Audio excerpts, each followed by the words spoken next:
자, 오늘은 구약 13주 13번째 시간 같이 보도록 하겠습니다. 제목은 왕도 선지자도 많았던 시대, 열왕기하와 12선지자, 12권의 선지자. 그래서 12명의 이제 선지자를 같이 살펴보는 시간을 갖도록 하겠습니다.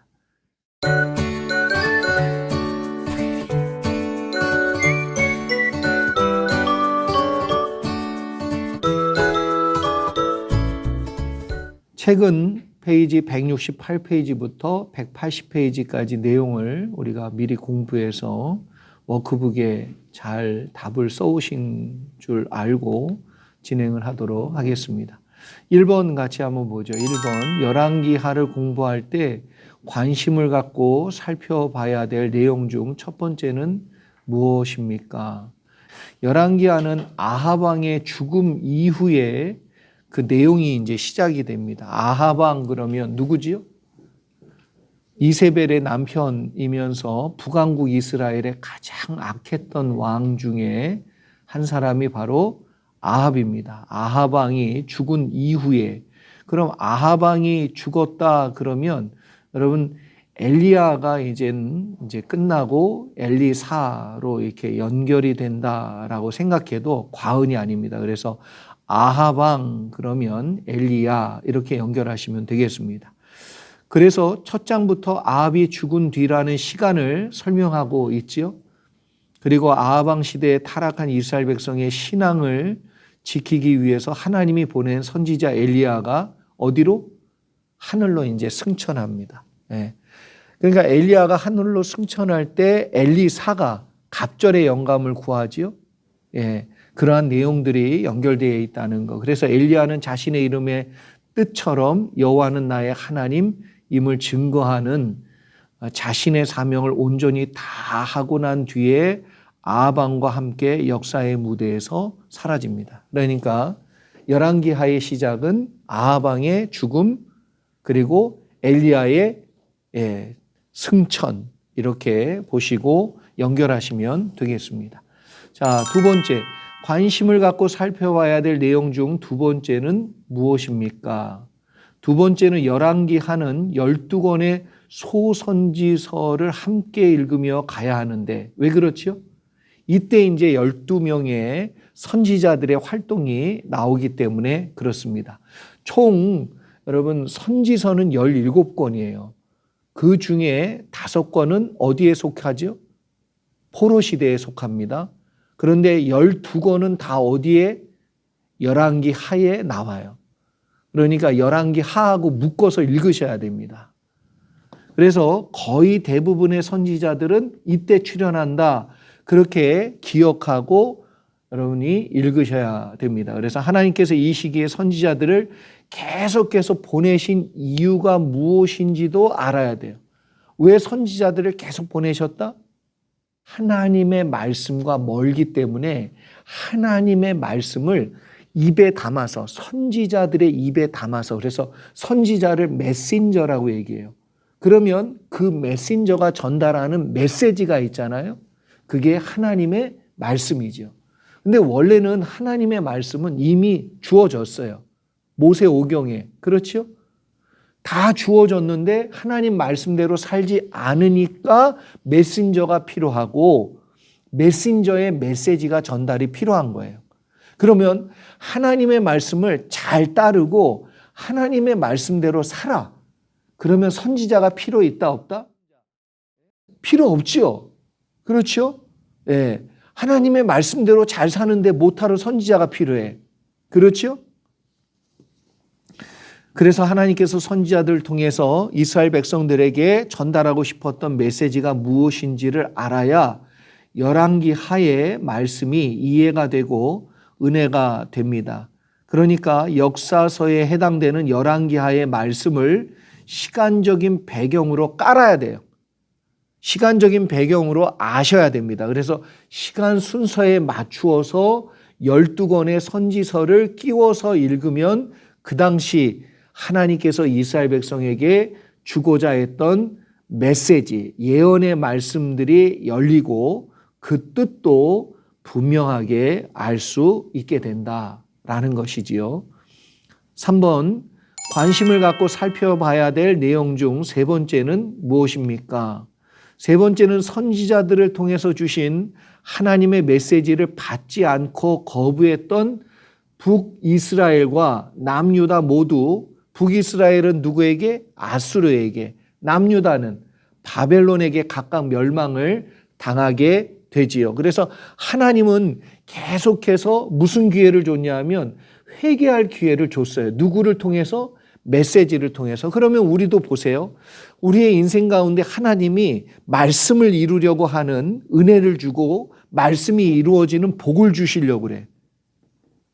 그러려면 우리에게 무엇을 주셔야 되냐 하면 메시지를 줘야 되는데, 때때로 우리가 큐티를 하다가 성경을 읽다가 또 하나님 말씀을 메시지로 목회자에게 듣다가 마음에 감동을 받았어요. 그 다음에는 우리 보고 그걸 통해서 변화라고, 그 말씀을 통해서 회개하고 마음을 돌이키고 바꾸고 그리고 메시지를 알면 변하나요? 이게 문제예요. 이스라엘 백성의, 그리고 북왕국 이스라엘이나 남유다가 하나님으로부터 멸망받은 가장 중요한 이유가 뭐냐? 메시지는 들었는데 메시지대로 행하며 살지 않았고 회개하지 않고 돌이키지 않으니까, 행동이 뒤따르지 않으니까 어떤 믿음이에요? 죽은 믿음이죠. 아무런 역사가 일어나지 않는 죽은 믿음이 돼버렸단 말이에요. 그래서 회개할 기회를 주셨는데 그걸 받아들이지 않았죠. 말씀을 가볍게 생각하니까 멸망의 길로 갈 수밖에 없다는 거예요. 인간의 죄성이 얼마나 무서운지 다시 한번 생각하게 되고요. 동일하게 하나님께서는 오늘날에 우리에게도 일상생활에서 이런저런 상황과 환경과 사람을 통해서 성령의 음성으로 말씀해 주시는데, 그렇지요? 때로는 목회자를 통해서, 때로는 만나지기를 통해서, 때로는 다른 어떠한 사람들을 통해서 우리에게 워닝, 우리에게 찬스를 주시는 메시지를 준단 말이에요. 복받을 기회를 주셔요. 살 기회를 주시고 생명을 누릴 기회를 주신단 말이에요. 이 시간도 그럴 수 있다고 나는 생각해요.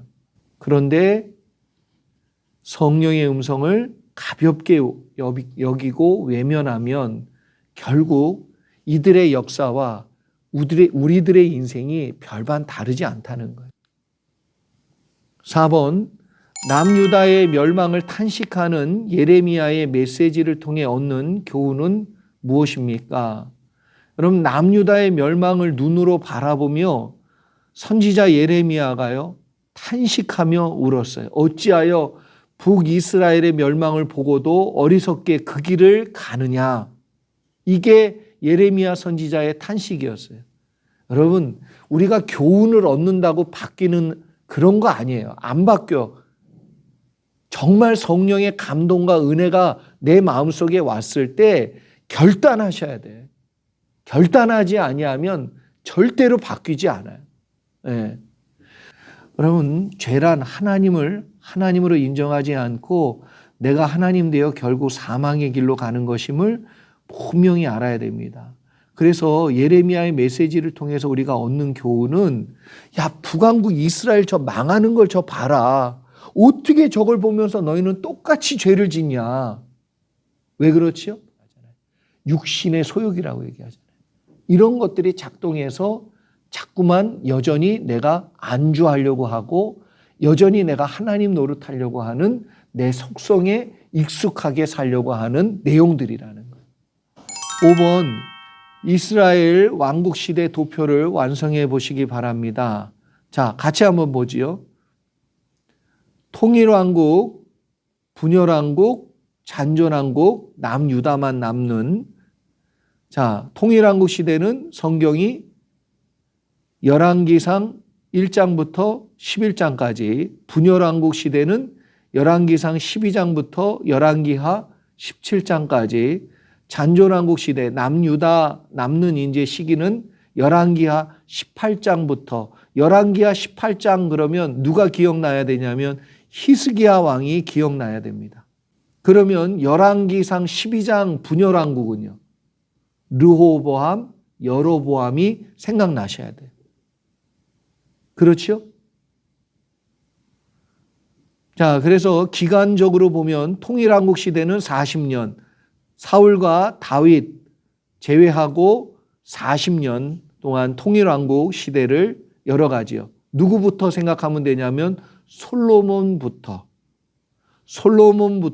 그래서 열왕기 상하 전체를 볼 때 40년 정도 솔로몬, 그리고 분열왕국은 221년, 잔전왕국은 155년. 분열왕국의 시작은 어떻게 시작되는지 적어보시기 바랍니다. 솔로몬의 시대까지는 통일왕국이 이루어집니다. 근데 이스라엘이 솔로몬의 아들인 르호보암이 이제 왕으로 올라서면서 북왕국 이스라엘과 남유다로 나누어지게 되고 분열왕국 시대가 시작돼요. 자, 그러면 우리가 통일왕국 그러면 누구? 사울, 다윗, 솔로몬. 그렇죠? 그 다음에 분열왕국을 시작하면 르호보암하고 북쪽은 누가 됐죠? 여로보암. 그래서 나뉘어지게 되고 그 다음에 이제 잔전왕국 히스기야 이렇게 기억하시면 이 왕국 시대에 대한 구분이 돼요. 그래서 통일왕국, 분열왕국, 잔전왕국. 자, 7번. 솔로몬이 건축에 집중한 기간은 얼마이냐? 솔로몬이 총 40년을 통치했어요. 그 중에 반, 20년을 뭐에다가 쏟았다? 건축에다 쏟았어요. 건축에다가. 그래서 건축을 위해 백성으로부터 세금을 거둬들이고 궁을 짓는 고된 노역을 시켰습니다. 그러니 솔로몬이 살아있는 동안에 그의 권력 때문에 함부로 못하다가 이제 아들인 르호보암이 왕이 될 때 비로소 어떻게 됐어요? 백성들이 반기를 들기 시작했어요. 8번. 열 지파가 독립하게 된 내용을 정리해 보시기 바랍니다. 여러분, 르호보암은 솔로몬의 아들이었고요. 여로보암은 솔로몬의 신하였습니다. 분열이 시작된 시기는 르호보암 때였지만 엄밀히 말하면 누구 때부터 이미 분열의 조짐이 있었어요? 솔로몬. 불만이 많았기 때문에 그래서 솔로몬 때 이미 나누어질 조짐이 있었습니다. 그런데 솔로몬 시대의 과도한 노역으로 인해서 고생했던 백성들이 그 불만이 이제 르호보암 때 표출이 된 것 뿐이라는 거예요. 그래서 10개의 지파가 따로 독립해서 북이스라엘이라는 나라를 만들게 되고 남쪽은 유다. 그래서 남유다가 되는 거죠. 선지서를 읽을 때 먼저 무엇부터 공부해야 되느냐? 이게 중요합니다. 여러분, 선지서 혹은 예언서를 읽을 때 먼저 역사서를 통해서 시대적인 배경을 바로 이해하는 게 대단히 중요해요. 왜? 그 시대에 그 백성들에게 준 1차 메시지이기 때문에 그래요. 왜 이 사람들에게 이 메시지를 줬느냐? 그 시대를 알아야 하나님이 왜 이 메시지를 그 사람들에게 줬는지 알 수 있기 때문에 그렇습니다. 자, 10번. 그렇게 하는 이유는 무엇이고 이러한 문제 때문에 발생하는 오해가 뭐냐? 역사적인 배경을 분명히 알고 선지서를 해야만 하나님께서 이런 말씀을 선지자에게 주신 이유를 발견하게 되고 선지서의 말씀이 나오게 된 역사적인 배경을 모르고 읽으면 선지서의 내용이 어렵게 느껴질 뿐만 아니라 뭐 이건 특별한 은사가 있는 사람만 푸는 이건 아주 신비로운 말씀처럼 특별한 영적인 계시가 있는 그러한 내용을 풀 줄 아는 기도 많이 하는 사람들만 읽을 수 있는 책으로 생각한단 말이에요. 자칫 잘못하면. 그런 게 아닌데 11번. 선지서, 예언서가 상징과 함축적인 표현이 많다고 해서 영적인 해석과 비유로 모든 내용을 풀면 안 되는 이유가 있어요. 뭐냐면 많은 경우 선지서는 수수께끼처럼 다양한 상징과 함축적인 표현으로 쓰였기 때문에 해석이 난해할 수밖에 없어요. 맞습니다. 그렇다고 해서 영적인 해석이나 영적인 비유로 모든 내용을 풀면 그것은 정말 위험한 방향으로 흐르고 누구도 책임질 수 없는 엉뚱한 해석을 낳게 되는 경우가 참 많아요. 이단이 처음부터 이단이 아닙니다. 이렇게 시작되면 이단이 되는 거예요. 이단이. 예? 12번 복음적으로 해석하고 성경적인 기준으로 선지서를 보기 위해 먼저 해야 될 일은 무엇입니까? 적어보시기 바랍니다. 그랬는데 그러기 위해서는 먼저 각 선지서가 그 시대의 역사적, 사회적, 문화적, 신앙적인 상황에서 그 당시 하나님의 백성들에게 주신 메시지라는 것을 알아야 돼요. 그러니까 바로 나한테 적용하고 바로 종말에 적용하고 이러지 말라는 거예요. 1차적인 독자가 있어요. 그 시대 그 하나님의 백성들에게 주신 메시지, 그들에게 왜 이 메시지를 줬느냐, 그것부터 알아야 된다는 거예요. 그래서 불특정 다수를 향해 하늘에서 뚝 떨어진 메시지가 아니고 그 시대의 그 백성들에게 1차적으로 준 메시지고 그 메시지를 알고 이제 나에게는 그런 어떤 의미가 있는 메시지냐를 찾아야죠. 그래서 그 메시지를 들어야 될 분명한 대상이 있었고 그 대상에게 전하기 위한 하나님의 음성이 바로 선지자를 통해서 전달된 예언의 말씀이 선지서예요. 예언서예요.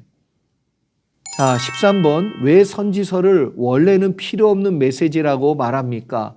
원래는 필요 없죠. 하나님 말씀대로 잘 살면 필요 없어. 메시지도 필요 없고 메신저도 필요 없어요. 왜? 각자 뭐예요? 하나님 말씀대로 읽고 하나님 말씀 듣고 그대로 순종해서 자발적으로 주님의 뜻에 순종해서 살면 선지자가 필요 있어요? 없어요?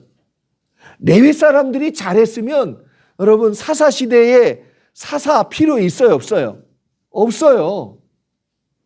그것과 똑같다.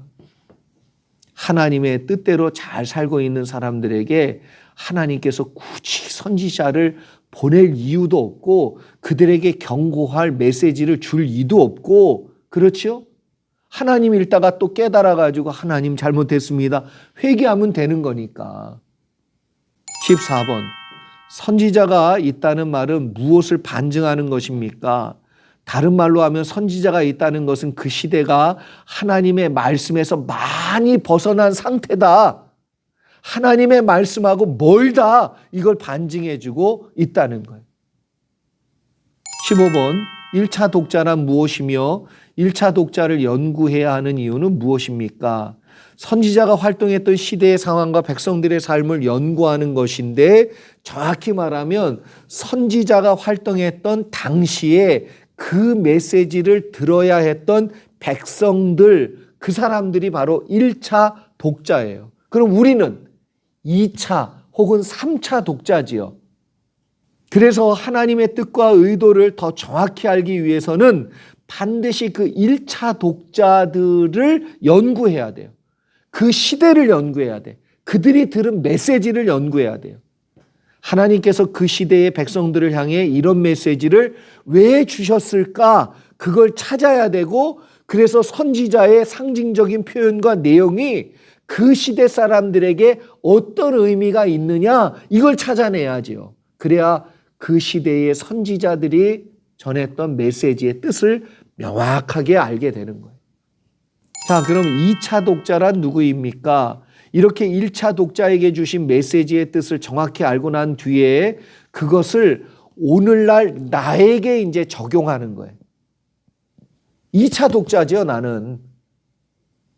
그 말의 의미와 뜻을 찾아서 그러면 이게 나에게 주는 의미가 뭐냐? 이게 설교예요, 설교. 예? 설교는 성경 공부가 아닙니다. 여러분, 설교는 그 말씀이 나에게 그런 어떤 의미가 있느냐.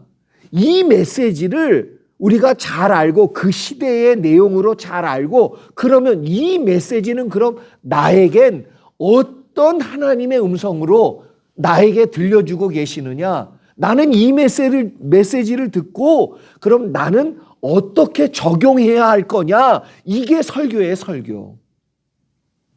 그리고 선지서의 말씀을 오늘날 우리에게 주시는 예언의 말씀으로 듣는 사람들을 가리켜 2차 독자라고 말합니다. 17번, 자기 마음대로 성경을 해석하는 오류를 범하는 이유가 뭡니까? 1차 독자와 2차 독자의 단계를 무시해버리고 그냥 선지자의 말씀을 바로 나에게 다이렉트로, 비유로 풀어요. 뜻으로. 혹은 이 시대 가운데 주시는 예언으로 바로 그냥 연결해버려. 이제 의미를 왜곡하는 가장 중요한 이유는 자기 마음대로 자의적으로 자기 느낌대로 자기가 뭔가 깨닫는 대로 해석을 해버려요. 그래서 많은 이단들이 영적인 해석이라는 명목하에 직통계시라고 하는 말로 해석하는 내용이 다 이런 단계를 무시하고 바로 뭐예요? 하나님이 나를 선지자로 세웠다. 뭐 이런 식이 되는 거예요. 18번, 열왕기상 16장부터는 열왕기하 15장까지 누가 활동했던 시기다? 엘리야와 엘리사가 주로 활동했던 시기입니다. 그럼 열왕기상이 끝날 때 누가 끝나요? 엘리야. 그러면 열왕기하부터 15장까지는 엘리사. 가장 위대한 선지자 2명을 보내신 이유는 무엇입니까? 여러분 참 여기에는 하나님의 구구절절 정말 사랑이 듬뿍 담기고 어떻게든 얘네들을 붙잡으려고 어떻게든 뭐예요? 살리려고 몸부림치신 일이에요. 이건. 그래서 북왕국 이스라엘에 가장 악했던 아합왕과 이세벨 왕후가 있었기 때문에 아합왕이 속한 오므리 왕조는 정권을 새로 잡은 예후의 반역으로 끝이 납니다. 그리고 아합왕이 죽은 뒤에 엘리야 선지자가 하늘로 승천하고 이어서 엘리사 선지자가 후계자가 되지요. 그래서 이 두 사람을 세운 이유는 어찌됐든 뭐예요?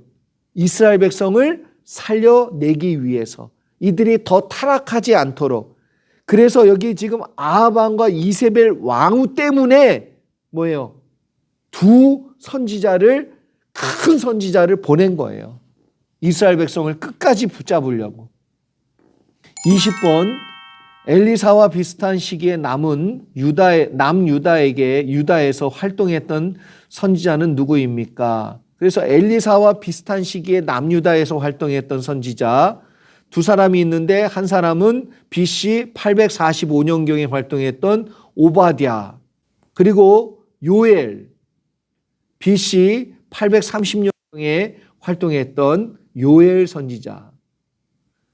자, 오바댜와 요엘을 읽으면서 공부해야 될 왕들은 누구입니까? 남유다의 여호사밧 왕 때부터 요아스 왕까지의 시대적인 배경을 공부하면 돼요. 남유다의 여호사밧 때부터 요아스. 그래서 오바댜와 요엘서 읽으면서 도움을 받으면 됩니다. 자, 북왕국 이스라엘의 시작은 누구죠? 여로보암. 북왕국 이스라엘의 시작은 여로보암. 남유다는 솔로몬의 아들 르호보암. 네, 기억을 꼭 하시면 좋겠습니다. 23번, 여로보암부터 오므리 왕조까지 내용을 정리해 보세요. 그래서 북왕국 이스라엘이 시작이 됐어요. 여로보암으로. 아들인 나답이 뒤를 이어서 왕이 되는데 여로보암 왕조가 이제 시작이 됩니다. 나답이 다음에 누구예요? 나답 다음이 바하사. 바하사는 여로보암 왕조가 아니라 다른 사람이에요. 그리고 아들 엘라가 왕이 돼서 바하사 왕조를 이룹니다. 그리고 그 바하사 왕조를 이룬 엘가를 시므리가 반역해서 엘라를 뭐예요? 죽이고 왕이 됩니다. 또 얼마 지나지 않아서 이 엘라의 다른 신하인 오므리가 시므리를 죽였어요. 자, 반역을 통해서 왕이 된 오므리의 아들인 아합. 오므리의 아들이 아합이에요. 왕을 물려줘서 오므리 왕조가 시작이 됩니다. 그래서 북왕국 이스라엘은 왕조가 여럿이 바뀝니다. 여럿이. 자, 그러면 아합 왕이 두로와 시돈, 기억나세요? 갈멜산 위에 있는 두로와 시돈 땅에서 여인을 하나 데려와요. 이세벨. 왕족이었죠. 열왕기의 중간쯤에 나오는 아합 왕의 이야기가 또 하나의 중요한 인물이 또 등장하는데 그게 아합 왕의 아내인 이세벨이 등장해요. 보통 여자 아닙니다. 여러분 이세벨 죽을 때 이세벨 뭐 하고 있었어요? 화장 고치고 있었어요. 이 여자 대단한 여자입니다. 예? 눈 하나 깜짝하지 않고 하나님이 850명 바알과 아세라 선지자 다 쳐버렸는데도 뭐예요? 내가 똑같이 너 죽여버릴 거다라고 엘리야한테 말할 정도로 대범한 여자가 바로 이세벨이에요. 그래서 성경에는 이세벨을 음녀의 대표적인 내용으로 많이 나옵니다. 음탕한 여자 이세벨. 그래서 이세벨 그녀는 시돈 왕의 딸이었는데 북왕국 이스라엘 가운데 바알과 아세라 선지자들이 많았던 이유가 바로 이 여자 때문에 그래요. 이세벨. 그런데 참 신기하게도 엘리야 시대의 시돈과 두로와 시돈 땅에 있었던 하나님의 도움을 받은 여인 누구예요? 사르밧 과부.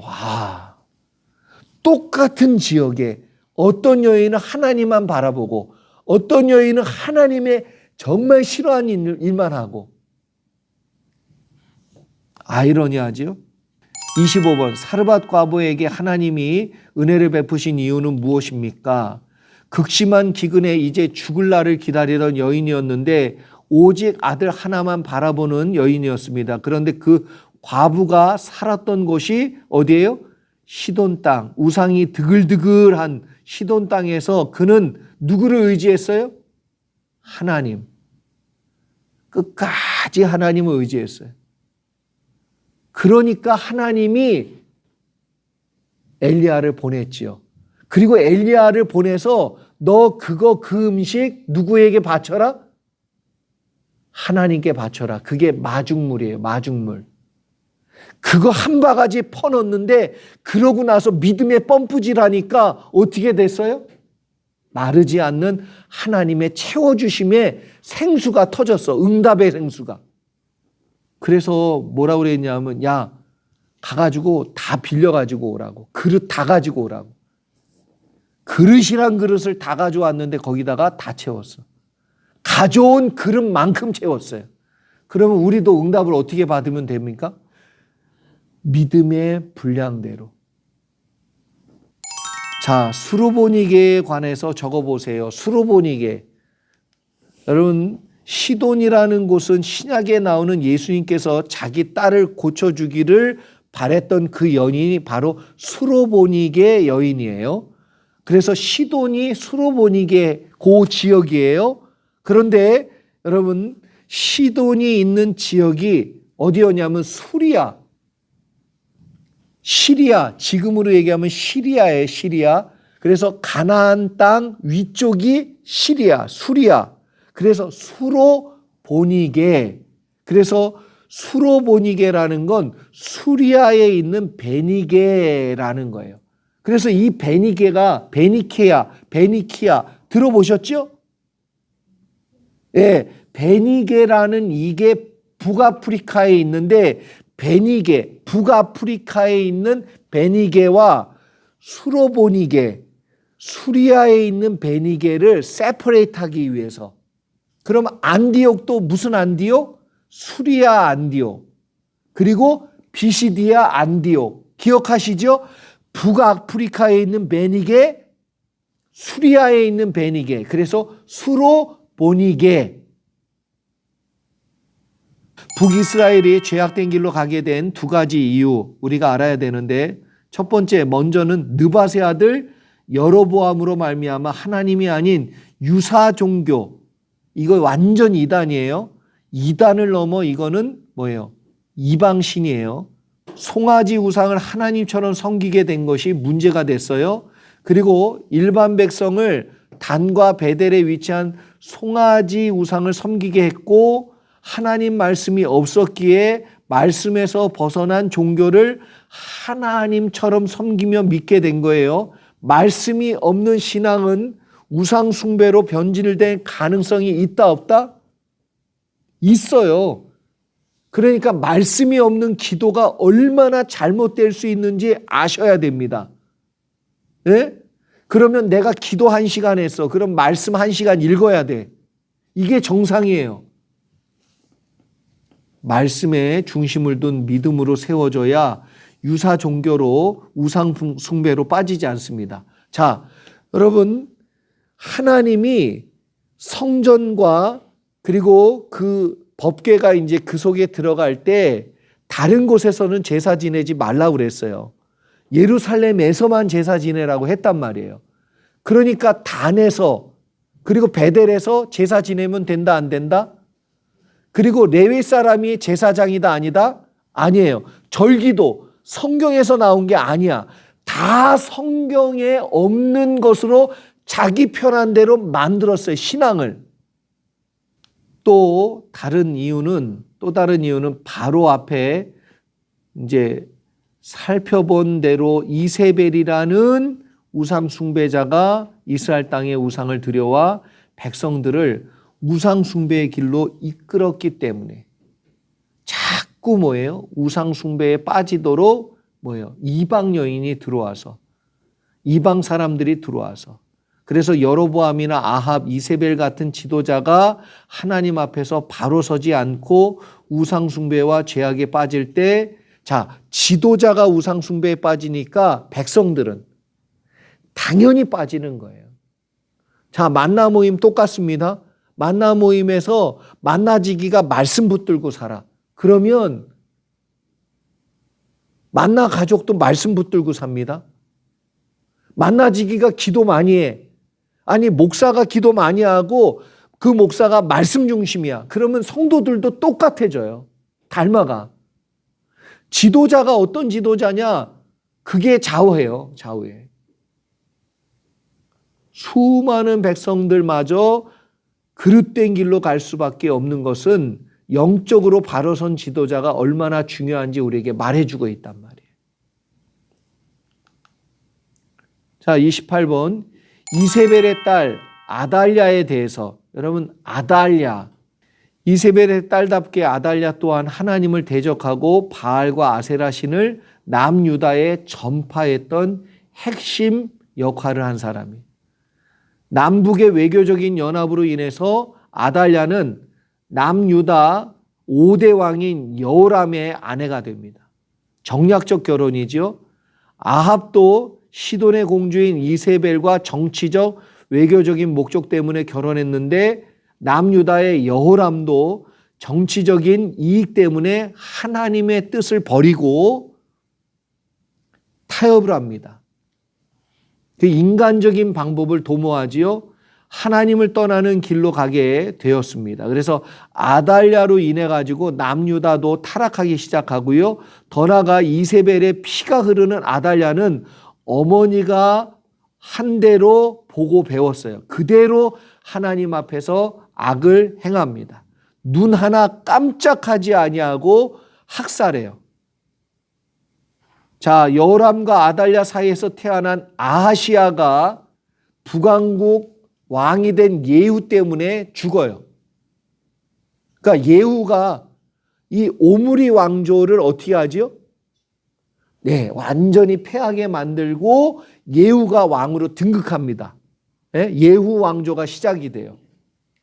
그때 이제 북왕국 이스라엘로 갔던 이 누구지요? 여호람이, 그래서 아하시야가 죽게 되고, 이 아하시야가 죽는 것으로 인해서 이 사람이 뭐예요? 반역을 꾀합니다. 그래서 다윗의 혈통 모두를 반란을 일으켜서 자기가 여왕으로 등극하고 누구까지? 손자들까지 싹 다 죽여요. 완전히 잔인한 어머니 이세벨의 모습을 그대로 닮았어요. 권력과 성공을 얻기 위해서라면 인간이 얼마나 잔인할 수 있는지를 보여주는 내용이에요. 그러나 하나님은 다윗과 맺은 언약을 기억하신다 안 하신다. 여러분, 그래서 이 언약을 맺는 거 너무 중요합니다. 하나님의 말씀을 나에게 주셨을 때 내가 아멘하고 언약을 맺는 거 너무 중요해요. 하나님은 반드시 그 말씀대로 해주세요. 그래서 유일한 다윗의 혈통 요아스, 요 아기가 아슬아슬하게 살았어. 요아스, 고모인 여호세바의 도움으로 목숨을 건집니다. 이것까지 하면 넘어질 것 같아서 제가 안 하고 무려 6년 동안 성전에서 보호를 해요. 제사장 여호야다를 통해 신앙 교육을 잘 받습니다. 결국 하나님의 은혜 안에서 자란 요아스, 요 아이가 아슬아슬하게 살았어. 요아스 왕이 되고 아달랴를 제거한 뒤에 남유다를 회복합니다. 아달랴의 대학 살 때 유일하게 남은 요아스가 살 수 있었던 이유가 뭐예요? 여호세바의 도움으로. 아까 이제 뭐 전체적으로 다 얘기를 해서, 자, 그러면 30번 오므리 왕조 다음에 나타난 왕조는 어떤 왕조다? 예후 왕조예요. 오므리 다음엔 자, 시므리, 오므리, 예후. 제일 중요해요. 시므리, 오므리, 예후. 그 중에 가장 두드러진 두 왕조가 오므리 왕조, 그리고 오므리 왕조를 무너뜨린 예후 왕조. 이스라엘의 5번째 왕조를 이룬 예후는 엘리야의 예언대로 아합과 이세벨을 죽여요. 그러나 예후도 악한 왕이 됩니다. 그래서 느밧의 아들 여로보암의 죄를 따라가요. 너 다윗처럼 신실하기만 하면 네 왕조를 다시 잘 세워주겠다. 그거 누구한테도 얘기했냐면 첫 번째 왕인 여로보암한테도 해줬어요. 근데 예후한테도 해줬어. 근데 예후도 누구를 쫓아갔다? 느밧의 아들 여로보암의 죄를 따라갔어요. 여러분, 우리가 열왕기를 통해서 분명한 역사적인 교훈을 얻는데 역사의 주관자이신 하나님을 하나님으로 인정하는 왕은 하나님께서 도우셨지만 그렇지 않은 왕은 오래가지 못했어요. 이걸 분명히 알아야 됩니다. 31번 여로보암 2세와 그 시대를 정리해 보시기 바랍니다. 자, 여로보암 2세는 가장 부강한 북왕국 이스라엘을 건설해요. 북쪽 국경을 솔로몬 당시의 영토까지 회복합니다. 그러나 영적으로는 가장 뭐예요? 암흑기였어요.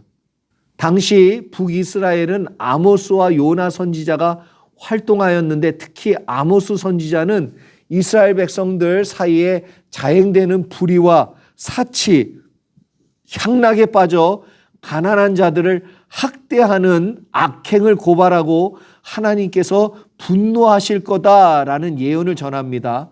여로보암 2세의 아들인 스가랴는 1년만 왕으로 등극하고 살룸의 반역으로 죽게 되지요. 결국 아무리 찬란한 왕조를 이루어도 하나님이 함께 안 해주시면 오래 간다, 오래 가지 못한다? 오래 가지 못해요. 32번 요나서와 아수르에 관해서 적어보시기 바랍니다. 우리가 잘 아는 요나는 아수르의 수도 뭐예요? 니누의 성에 보내진 선지자인데 요나가 여러분 아수르가 이라크에 이라크 그리고 이스라엘이 있잖아요. 가나안 땅. 그런데 니누의 성으로 안 가. 어디로 가죠? 다시스. 스페인의 옛날 이름이 다시스. 그래서 배를 타고 가는 거예요. 배를 타고. 지중해 반대쪽으로. 자, 이라크는 동쪽인데 어디로 갔다고요? 서쪽인 다시스로. 다 실어서 배 타고 쓱 갔단 말이야. 다시스. 그런데 하나님이 요나를 어디에다 집어넣었어요? 3일 동안 물고기 뱃속에 있다가 나왔어. 3일 만에 부활한 것처럼. 그래서 요나의 기적밖에는 보여줄 것이 없다. 그렇지요? 그런데 그 요나가 그 3일 동안 바뀌었어요. 마음이. 그래도 내가 순종하겠습니다. 그런데 100%는 아니야. 가가지고요. 전해주고도 쉽지 않았어. 3일 동안 걸어 다녀야 되는 도시를 단 하루만 다녔어요. 그리고 산 위에 올라가가지고 이것들 망하나 안 망하나 앉아있다가 덩쿨이 올라와서 그늘해 주니까 너무 좋아해. 근데 그게 충이 먹어가지고 싹 다 죽으니까 또 막 불평해. 그러면서 하나님이 교훈을 주잖아요. 그때 니누의 성에 가는데 니누의 성 어디의 수도예요? 아수르의 수도. 니누의 성, 니누 왜 왔노? 이렇게 니누의 성. 요나가 문제죠. 항상 요나가 문제야. 너는 문제가 아닌데 요나가 문제. 니는 왜 왔노? 니누의 성 기억하세요. 33번 북왕국 이스라엘의 멸망을 정리해 보시기 바랍니다.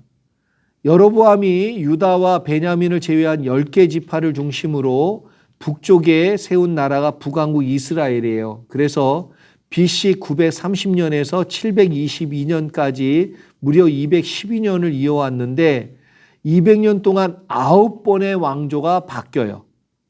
반란 때문에 4분이 끊임없이 일어납니다. 총 19명의 왕이 세워지고 사라지는 동안 북왕국 이스라엘은 단 한 번도, 이게 참 문제지요. 단 한 번도 하나님을 기쁘시게 한 왕이 없었다는 거예요. 그것은 느밧의 아들 여로보암의 죄가 북왕국 이스라엘의 신앙을 처음부터 잘못되게 만들어가지고 끝까지 잘못되게 만들었기 때문에 그래요.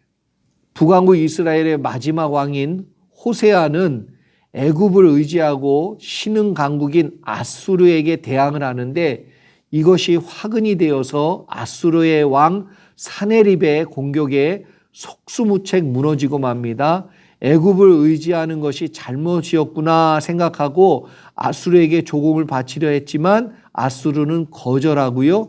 사마리아 성을 포위합니다. 몇 년 동안? 2년간. 그래서 이때 막 사람 잡아먹고 애 잡아먹고 그렇지요? 결국 722년에 망하게 되지요. 자, 34번 잔존왕국 누가 생각나야 됩니까? 히스기야. 그래서 성경은 18장 열왕기하 18장에 시작되는 잔존왕국 남유다는 누구요? 히스기야 왕 때. 자, 35번 선지서 총 17권 중에 포로 시대와 연관된 5권은 어떻게 구분하죠? 포로 시대 5권. 다니엘, 에스겔, 그리고 학계, 내가 학계. 예. 성전 누가 지을래? 내가 할게. 예? 성전 지으라고 안 하는데 자꾸 안 하고 쓱 가랴. 그리고 마지막 말라기. 요 5개는 뭐예요? 포로 시대와 관련된 선지서. 요거 빼고 나머지 12개는 다 뭐예요? 그래요. 열왕기 상하 시대에 나온 선지자들이다. 이렇게 아시면 돼요. 열왕기 시대에 나온 선지자다. 12권. 자, 아까 얘기한 대로 구약에 나오는 선지서 총 17권인데 그중에 포로 시대와 연관된 선지서가 5권. 아까 얘기한 다니엘, 에스겔, 그리고 학개, 스가랴, 말라기 이 5권을 제외한 나머지 몇 권이요? 2권, 12권은 열왕기 시대에 쓰여진 선지서다. 이렇게 기억하시면 됩니다. 북이스라엘에서 활동한 선지자와 남유다에서 활동한 선지자가 선지자로 나누면 어떻게 되느냐? 이제 대표적인 이름만 넣었어요.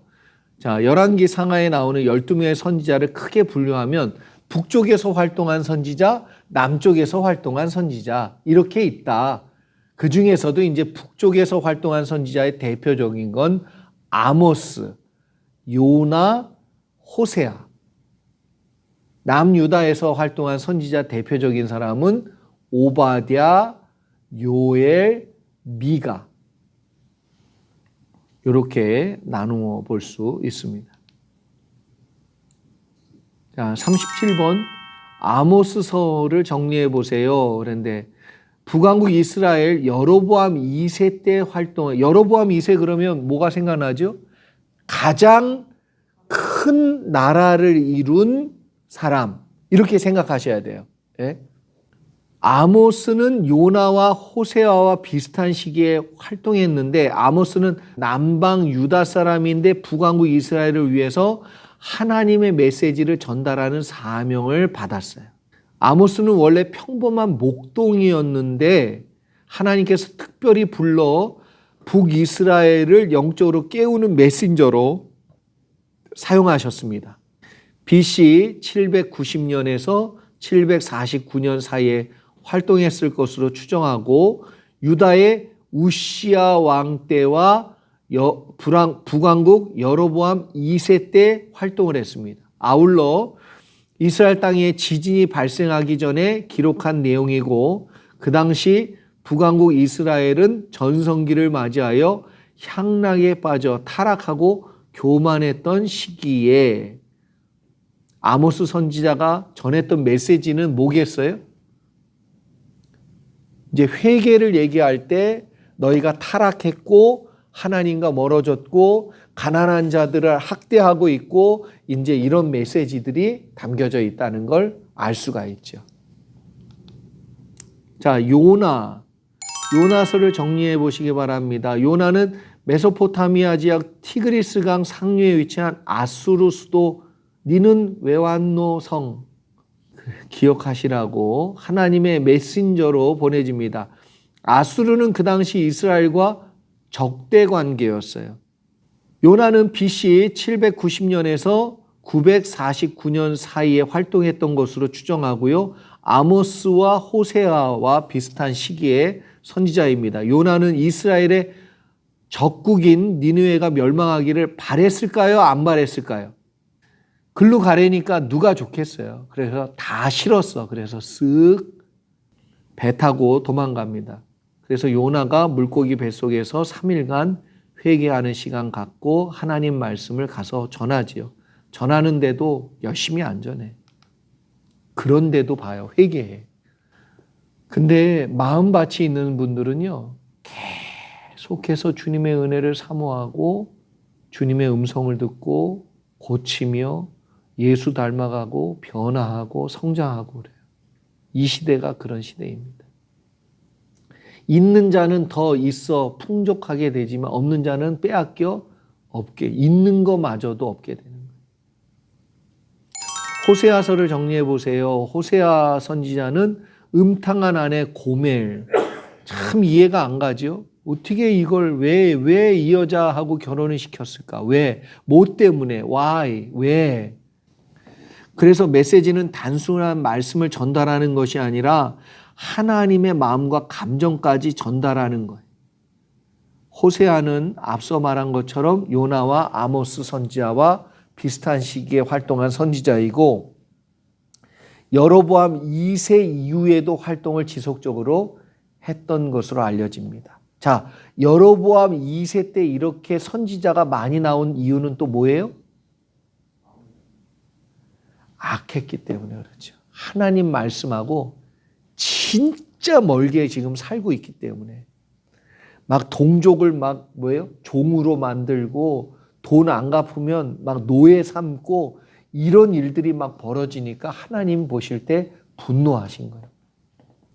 40번 오바댜.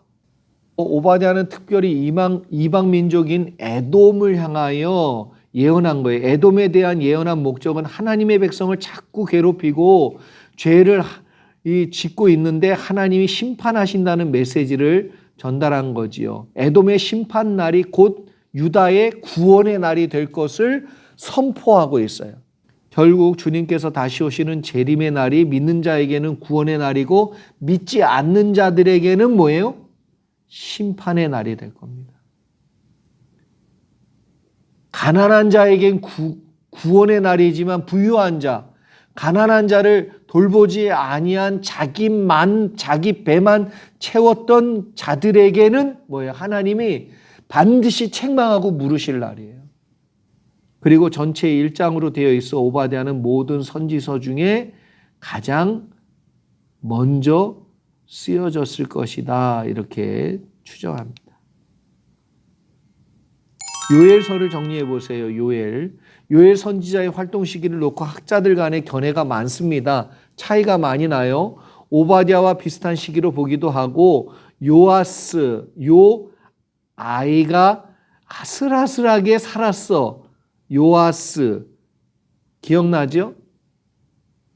안 나면 참 나빠. 진짜 나빠. 내가 이렇게까지도 설명하는데 요아스 그러면 아달랴, 그렇죠? 아달랴가 다 죽였는데 요 아이만 아슬아슬하게 살았어. 에?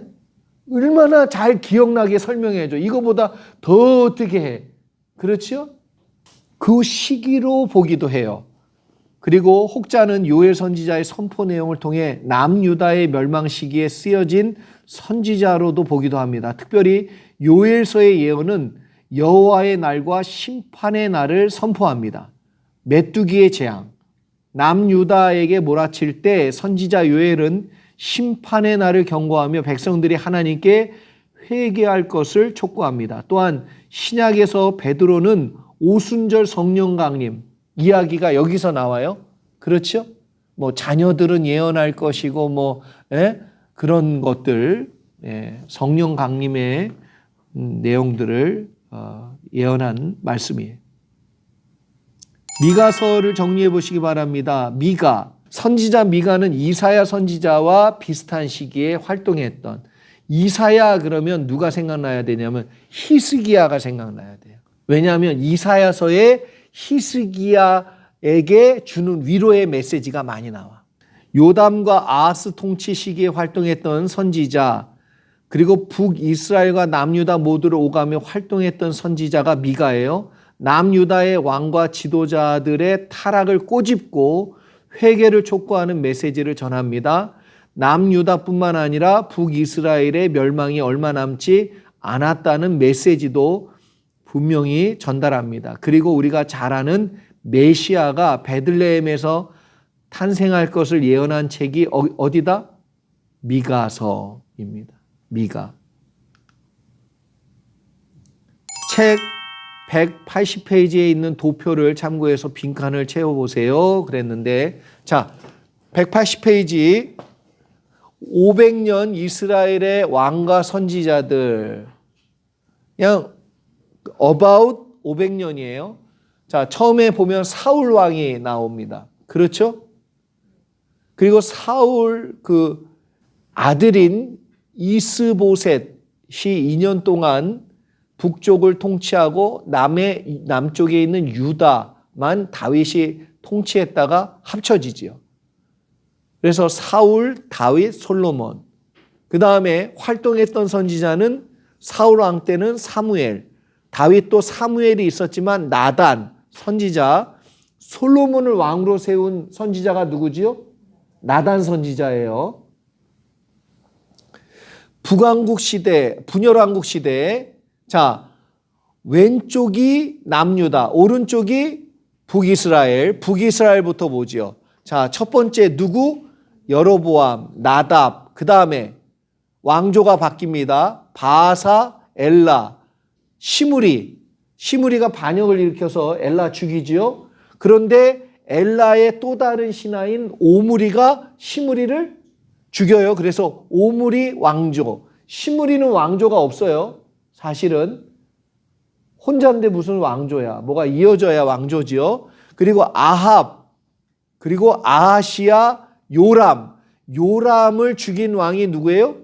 예후 왕조가 시작됩니다. 그래서 요아스, 여로보암 2세. 자, 여로보암 2세 때 활동했던 선지자 누구?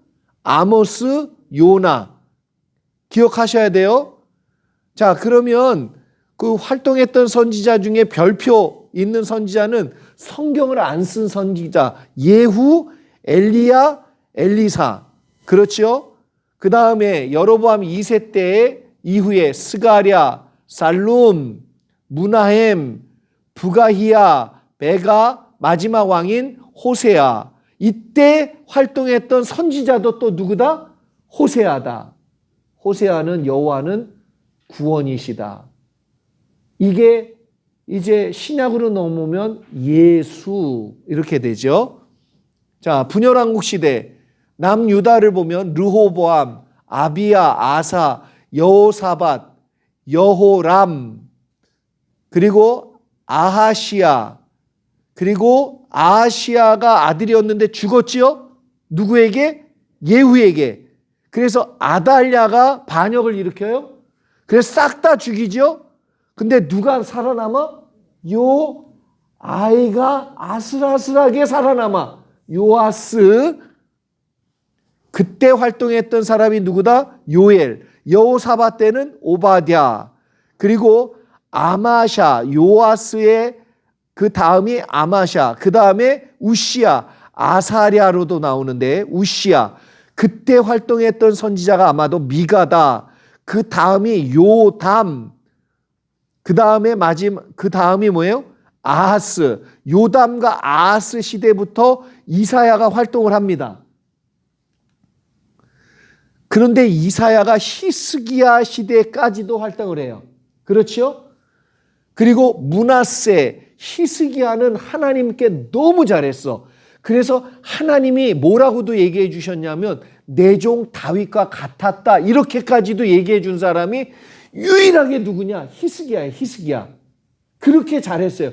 근데 그 다음 히스기야의 아들인 므낫세는 남유다의 가장 악한 왕이에요. 아합 왕 같아. 북이스라엘의 아합 왕 같이 남유다에는 누가 가장 악한 왕이었다? 히스기야의 아들 므낫세다. 이렇게 알고 계시면 돼요. 나훔, 스바냐, 아몬, 그 다음에 므낫세 다음에 아몬, 스바냐, 그리고 요시야, 예레미야가 이제 요시야는 종교 개혁을 한, 그러니까 이 신앙적인 개혁을 한 사람이 바로 요시야예요. 요시야. 예. 그리고 여호아하스. 그 다음에 이제 점점점 기울어 가요. 여호야김. 예? 그리고 그 다음 왕이 여호야김. 그 다음에 마지막 왕 이름이 시드기야인데 하나님이 우리는 지켜줬는데 시들기야 하겠냐? 근데 시들어 버렸어. 시드기야 하겠냐? 근데 바벨론에게 결국 망하고 말았습니다.